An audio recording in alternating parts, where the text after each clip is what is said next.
அல்லாஹ் நம்மை பண்படுத்துவதற்கு அந்த இடத்திற்கு அழைத்து செல்கிறான். நிறைய பேர்களை அல்லாஹ் சில இடங்களில் வைத்து தேர்ந்தெடுக்கிறான். எல்லோரையும் எல்லா இடத்திலும் தேர்ந்தெடுப்பதில்லை. சில பேர்களை அவன் தேர்ந்தெடுப்பதற்காக பயன்படுத்துகிற இடம், அவன் அவர்களை தன் பக்கம் தேர்ந்தெடுக்கிறான், புனிதமாக்குறான். அவங்க வாழ்க்கை இனி எந்த காலத்திலும் சருகக்கூடாது என்பதை தாண்டி அவங்கள வச்சு உலகத்தில் நற்பாக்கியம் நடக்கணும்னு ஆசைப்பட்டான் அல்லாஹ். அப்படி பல பேர்களை அவன் தேர்ந்தெடுத்த இடம் புனிதமிக்க காபத்துல்லாஹ். அல்லாஹ் நம்மையும் அங்கே வைத்து தேர்ந்தெடுப்பானாக. இங்கே கூட்டு போறான் அல்லாஹ், அங்கே போய் மாற்றி விடுகிறான்.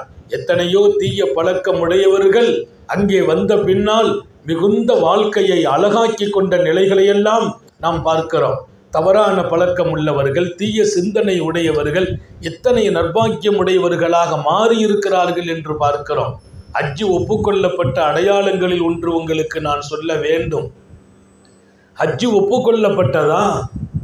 ஏன் ஹஜ்ஜு ஒப்புக்கொள்ளப்பட்டால் அதற்கு கூலி துன்யாவில் ஒன்றுமே இல்லைன்றாங்க ஸல்லல்லாஹு அலைஹி வஸல்லம். எதை கொடுக்க முடியும்? அவருடைய ஹஜ்ஜை நான் ஏற்றுக்கொண்டேன் என்பதற்கு, ஒரு ஹாஜிக்கு நான் கொடுப்பதற்கு துன்யாவில் ஒன்றும் இல்லை. கோடியை கொடுப்பதா, பங்களாக்களை, காருகளை கொடுப்பதா, செழிமையான வாழ்க்கையை கொடுப்பதா? இதுவெல்லாம் ஹஜ்ஜுக்காக கூலியாக வருகிற தகுதி இல்லைங்கிறான் அல்லாஹ். எதை கூலியாக கொடுப்பது?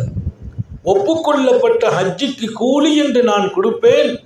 ஹஜ்ஜுல் மப்ரூர் லைஸ லஹுல் ஜஸாஉ இல்லல் ஜன்னா, அதற்கான கூலி அது சொர்க்கம்தான் என்றான் அல்லாஹ். நம்ம எல்லாருக்கும் தௌபீக் செய்வானாக.